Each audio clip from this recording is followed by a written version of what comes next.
नमस्कार, मैं सीताराम गुर्जर। मेरे चैनल का नाम है F&B Sitaram F&B service and music company के नाम से है। म्यूजिक कंपनी के नाम से है। मैं आज आपको बारी बारी से रोज़ाना डे बाई डे एक नया वीडियो लेके आता हूँ और आपको F&B फूड एंड बेवरेज के बारे में नॉलेज देता हूँ। आज हम कुछ नया चैप्टर लेके आए हैं, पर आप सभी से मेरा फर्स्ट एड एक छोटा सा रिक्वेस्ट है आप सभी लोगों से। एक आई हैव ए रिक्वेस्ट कि मेरा आप जो चैनल देखते हो, you look at my video, आप मेरा वीडियो देखते हो तो उसको सब्सक्राइब एंड शेयर ज़रूर करा करो और बेल आइकन ज़रूर दबाया करो। आपसे मेरा एक ही रिक्वेस्ट है। अभी आज हम आपको इटालियन के बारे में कुछ बताना चाहते हैं। देखिए, कुछ इटालियन और कुछ साउथ इंडियन के बारे में बताना चाहते हैं। देखिए, इटालियन क्या है? इटली से आए हुए जो कॉन्ट्रैक्ट्स जो जितने भी हैं, जितने भी कंट्रीब्यूटेशन जो भी है आइटम्स हैं, जैसे कोई फूड के खाने के जो तौर तरीके बनाने का, वो अपने यहाँ से है, तो इसको इटालियन फूड बोला जाता है। सबसे ज़्यादा फर्स्ट एड वहीं पे स्टार्ट हुआ था। फिर धीरे धीरे जैसे देखिए ऑल वर्ल्ड के अंदर जैसे आजकल रेस्टोरेंट भी खुलने लगे हैं वर्ल्ड क्यूजन के नाम से। आजकल जितने भी रेस्टोरेंट्स जो ओपन हो रहे हैं, नई स्टाइल में जो खोल रहे हैं, नए वेन्यू जो भी लेके आ रहे हैं, तो एक अच्छे इंटीरियर के साथ में लेके जो आ रहे हैं, तो वो वर्ल्ड क्यूजन के नाम से रेस्टोरेंट लेके आ रहे हैं। तो मैं इतना ही आपको समझा सकता हूँ आज की डेट में। अगर आप लोग जो भी हमारा वीडियो देख रहे हैं, लाइक कर रहे हैं और जो सब्सक्राइब कर रहे हैं, तो मैं आज आपको इटालियन फूड के बारे में बताना चाहता हूँ। जैसे 2-4-5 डिशों के पहले आपको नाम बताता हूँ। जैसे कोई भी किसी भी आउटलेट के अंदर, किसी भी रेस्टोरेंट के अंदर, किसी होटल के अंदर, किसी स्टार या 5 स्टार या 5 स्टार प्लस कोई भी होटलों के अंदर जाओगे तो उसमें एक डिश स्पेशल होती है, वो उसी के नाम से होती है। और देखिए, स्पेशल कोई भी डिश होती है उसमें स्वीटनेस होती ही होती है, मीठापन होता है। अब आप सोच रहे होंगे मीठापन चीनी डाल देंगे, ऐसा नहीं है। चीनी नहीं डालते हैं, उसमें कैन फ्रूट को भी मिला दिया जाता है, ड्राई फ्रूट्स को भी मिला दिया जाता है, ग्रीन वेजिटेबल जो होता है उसको भी मिला दिया जाता है। जितने भी प्रकार के उनके पास फूड पार्टिकल्स जो होते हैं, वेजिटेबल्स जो होते हैं, इंग्लिश वेजिटेबल्स जो होती है, इंडियन वेजिटेबल्स जो होती है, उन सबको मिलाने के बाद में वो डिश एक स्पेशल डिश हो जाती है, तो वो उसी के नाम से जानी जाती है। अभी जैसे प्रेजेंट में मैं एक छोटे से ग्रुप में काम करता हूँ। वैसे मेरे लिए छोटा ग्रुप नहीं है, मेरे लिए बहुत बड़ा ग्रुप है, चिलगढ़ी ग्रुप के नाम से फेमस है जयपुर में। तो मैं इसमें काम करता हूँ। तो यहाँ पे जैसे हमारे यहाँ पे है तो वो चिलगढ़ी स्पेशल के नाम से जाना जाता है। वैसे ही आपको बताया मैंने कि स्पेशल पिज़्ज़ा हो गया, चीज़ ऑनियन कैप्सिकम हो गया, मशरूम हो गया, टमाटो पिज़्ज़ा हो गया, ओनली चीज़ पिज़्ज़ा हो गया, चीज़ टमाटो कैप्सिकम पिज़्ज़ा हो गया, मैक्सिकन पिज़्ज़ा हो गया, और आपको चीज़ कॉर्न हो गया, पनीर टिक्का पिज़्ज़ा हो गया। और इसी के साथ में जो इटालियन की, जैसे अभी आप बोलेंगे ये तो केवल पिज़्ज़ा ही बता रहे हो आप। देखिए, पास्ता जितने भी प्रकार के आते हैं वो भी इटालियन फूड में ही आते हैं। जैसे रेड सॉस पास्ता हो गया, चीज़ सॉस हो गया, और आपको येलो सॉस हो गया। तो ये सारी चीज़ें, गार्लिक ब्रेड हो गई, जैसे ये चीज़ें इटालियन फूड के अंदर आती है। अब इस चीज़ को मैं आपको थोड़ा सा विस्तार से बताना चाहूँगा ताकि आप भी ये चीज़ को समझ सके कि इसको इटालियन फूड ही क्यों कहा जाता है। देखिए, आप सब लोग जानते हैं कि पिज़्ज़ा बेस किससे बनता है। देखिए, बेस जो बनाया जाता है, डबल फाइन बीट जो होता है, उसके अंदर ग्रीट किया हुआ कई चीज़ों का मिक्सर जो होता है, उसमें कॉर्नफ्लोर का भी मिक्स किया जाता है, और जिससे उसी के रीजन के कारण से डबल जो पाउडर जो होते हैं, बेकिंग पाउडर, उसके कारण ही डबल फाइन बीट जो होता है उसको मिलाने के बाद उसको उठाया जाता है, उसको मशीन में बेकरी के अंदर प्रेस किया जाता है और आपका पिज़्ज़ा बेस जो है तैयार हो जाता है। उसके बाद में अभी जैसे COC है, चीज़ ओनियन कैप्सिकम। अब ये इसमें चीज़ और कैप्सिकम और ओनियन को मिलाया जाता है। पनीर कौन होता है, उसमें पनीर, अब कई पनीर टिक्का होता है तो उसमें रोस्टेड पनीर जाता है, और जो रेगुलर पनीर कौन पिज़्ज़ा होता है उसमें रॉ पनीर जाता है। कौन आप बोल समझ ही गए होंगे कि जो बेबी कॉर्न होता है, जो मक्का का दाना होता है, उसको कौन अपन बोलते हैं। मार्गेटा पिज़्ज़ा है, मिक्स वेज पिज़्ज़ा है। मिक्स वेज में सारे जितने भी ग्रीन वेजिटेबल्स होते हैं वो सारे मिक्स कर दिए जाते हैं। जैसे आपको बता दिया जाए, जैसे मिक्स वेज में जैसे कैप्सिकम हो गया, ओनियन हो गया, टमाटो हो गया, कॉर्न हो गया, पनीर हो गया, बहुत सारी चीज़ें हैं जो मिक्स वेजिटेबल के अंदर आ जाती है। अब आपको चीज़, टमाटो, कैप्सिकम के बारे में बताई दिया भाई, चीज़ तो रहेगा ही रहेगा। टमाटो मतलब टमाटर, और capsicum means well paper, red pepper, green pepper, जो ये शिमला जो होती है उसमें से कोई भी इंग्लिश वेजिटेबल भी डाल सकते हैं अपन। ऐसा नहीं है कि भाई इसमें कोई भी नहीं डाल सकते, इसमें सब कुछ डाल सकते हैं। वैसे ही ओनली चीज़ हो गया। अभी आ जाइए पास्ता पे। पास्ता के फ्लेवर भी बहुत सारे हैं, आप इस चीज़ को भी जानते हो। जैसे कोई येलो सॉस दे दिया, कोई वाइट सॉस दे दिया, कोई रेड सॉस दे दिया। अब आगे आपको ये बताते हैं कि वाइट सॉस कैसे बनाया जाता है। देखिए, एक सबसे पहले रू बनाया जाता है। रू किससे बनता है, डबल फाइन व्हीट को और बटर को, और उसको दोनों को रोस्ट किया जाता है हल्की स्पीड के अंदर, स्लो आंच के अंदर, स्लो गैस पे उसको रोस्ट किया जाता है। रोस्ट करने के बाद में उसको बटर मिलाया जाता है। बटर मिलाने के बाद में वो एक रू तैयार हो जाता है। रू तैयार होने के बाद में उसी रू से हम वाइट सॉस भी बना लेते हैं, उसको हम वाइट सॉस के नाम से जानते हैं। रेड सॉस आप समझ ही गए होंगे, टमाटर बेस है, सेम रेड सॉस टमाटो से ही बनता है। और येलो सॉस है, ऑरेंज, जो आप समझ ही गए होंगे, ये एक वेजिटेबल रहता है। वेजिटेबल के अंदर उसको पहले फ्राई किया जाता है, उसको ग्राइंड करके उसको पिसाई करने के बाद में उसको yellow sauce, red and white दोनों को मिक्स करके येलो सॉस से निकाला जाता है। अभी गार्लिक आगे एक है। गार्लिक ब्रेड भी बहुत प्रकार की होती है, कोई चीज़ है, कोई चीज़ गार्लिक है, बहुत सारी आपको जितने प्रकार की चाहिए होती है। देखिए, मेनू का कोई अंत नहीं है, एग्जीक्यूटिव के ऊपर डिपेंड होता है, जो वहाँ कॉमी पास जो ऑपरेटिंग कर रहा है, जो किचन को देख रहा है, जो जिस काउंटर को देख रहा है, उसी के ऊपर टोटल डिपेंड होता ही है ये चीज़ें कि इस चीज़ में क्या, मेनू में क्या क्या रखा जाता है।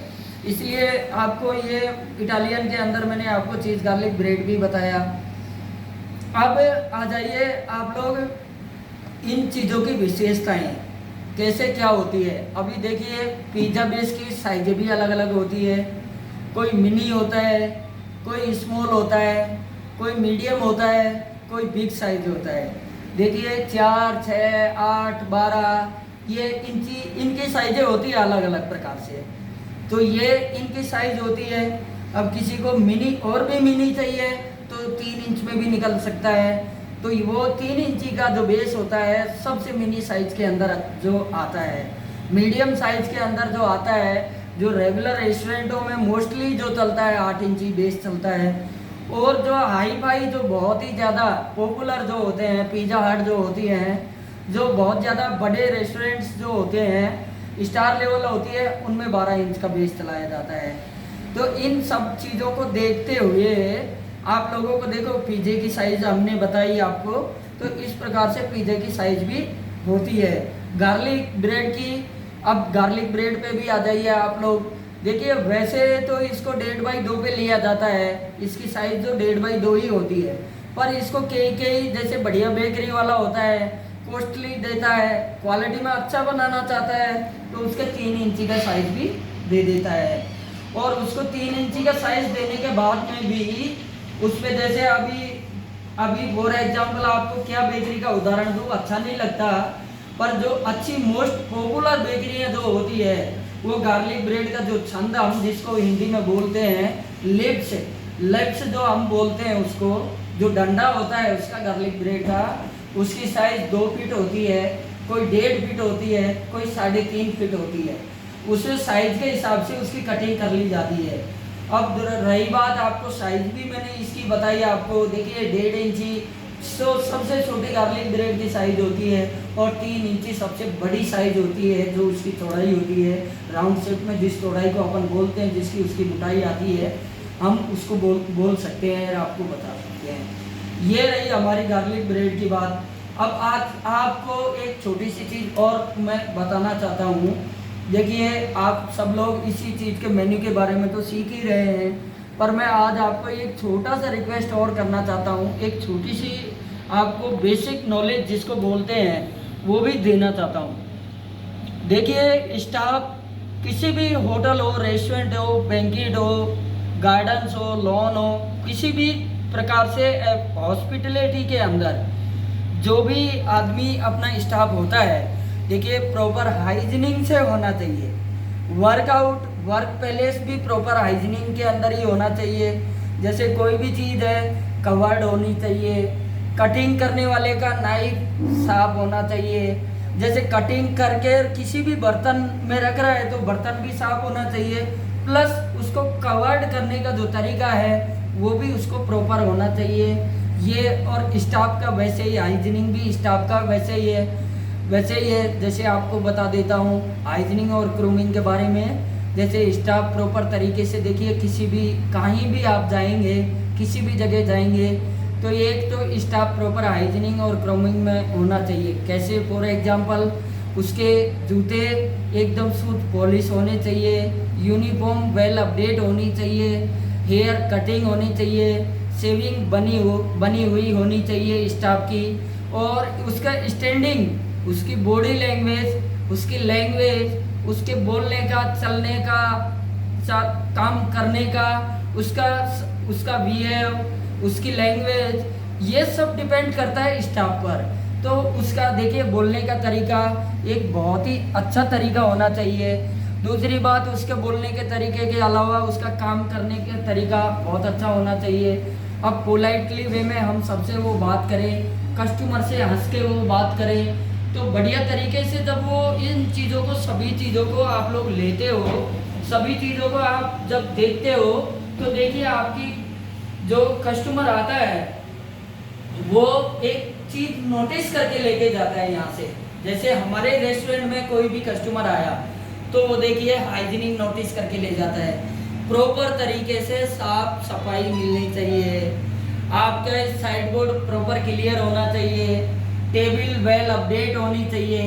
जैसे फॉर एग्जांपल बताता हूँ, कोई भी आदमी लेआउट करता है, जो ऑन ड्यूटी स्टाफ लेआउट करता है, तो देखिए सेंट्रलाइज में उसकी क्वार्टर प्लेट सही तरीके से है कि नहीं, फोर्क सही है कि नहीं, एपी स्पून जो वो लगाता है सही है कि नहीं, वाटर गोबलेट, हाई बॉल गिलास जो पानी डालने का गिलास उसी के सेंटर में है कि नहीं, उस पर बड़वास है कि नहीं, या फिर उस पर नेपकिन स्टैंड है कि नहीं, क्रूड सेट है कि नहीं उसमें, और उसकी ऑल ओवर टेबल क्लियर है कि नहीं।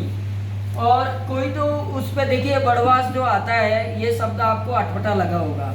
मैं आपको बताता हूँ, फ्लावर पॉट रखते हैं जो अच्छी वीआईपी मोमेंट्स जो होता है, जहाँ अच्छी सर्विसेज दी जाती है, उनके अंदर देखिए बड़वास रहता है। वो बड़वास को बोले तो फ्लावर पॉट रहता है। कई जगह नेचुरल जो हरे, जो खुशबूदार जो फूल फ्लावर जो होते हैं, उनका गुलदस्ता बोल दीजिए आप, हम बड़वास बोलते हैं, या फ्लावर पॉट बोल दीजिए, वो लगा हुआ होता है।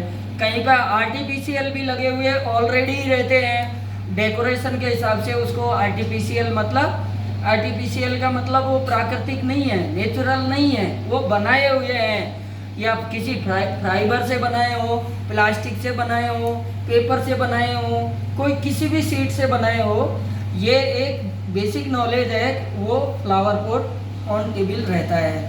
फिर उसका कस्टमर को रिसीविंग का तरीका भी अच्छा होना चाहिए। हंस के कस्टमर से good evening, good morning, good afternoon अच्छे तरीके से बोले, उससे हाउ मेनी पर्सन, कितने मेंबर है उसके बारे में भी पूछे।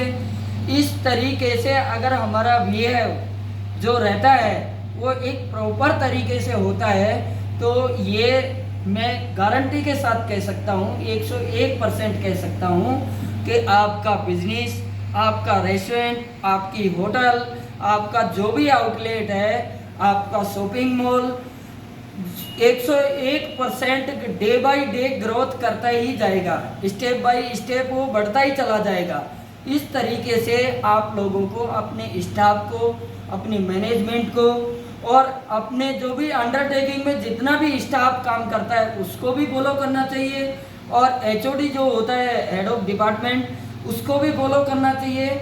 और फर्स्ट एड है कि एचओडी जो भी आता है, हेड ऑफ डिपार्टमेंट जो भी रहता है, वो सबसे फर्स्ट एड फॉलो करे, जिससे उनके अंडरटेकिंग में स्टाफ जो वर्किंग करता है, जो काम करता है, जो देखता रहता है, वो उनके नेचर को फॉलो करे।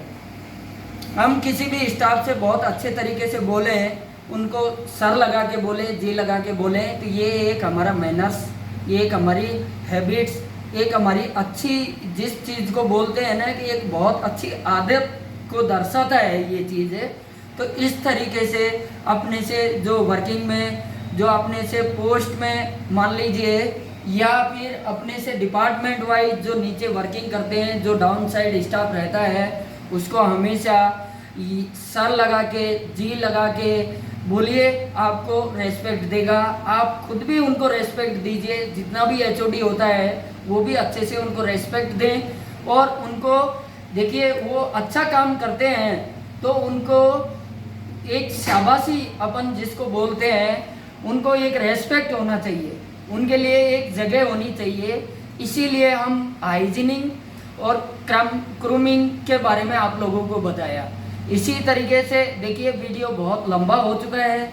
फिर एक बार लास्ट में मैं आपसे फिर कहना चाहता हूँ, आप लोग मेरा वीडियो देखते हैं और लोगों के ज़रिए आप लोगों के पास लिंक पहुँचता है, तो मेरे वीडियो को देखिए, ज़्यादा से ज़्यादा लाइक करिए और सब्सक्राइब भी करिए मेरे चैनल को, और उसके साथ में ही बेल आइकन का बटन भी दबाइए, जिससे हम जिस प्रकार से आप लोगों के पास वीडियो पहुंचा रहे हैं, जो वीडियो आपके पास डे बाय डे बना रहे हैं, वो वीडियो आप आसानी से देख सकें। और इतना आज का समय इतना ही दे पाऊँगा, इसके लिए आपको thank you and good luck.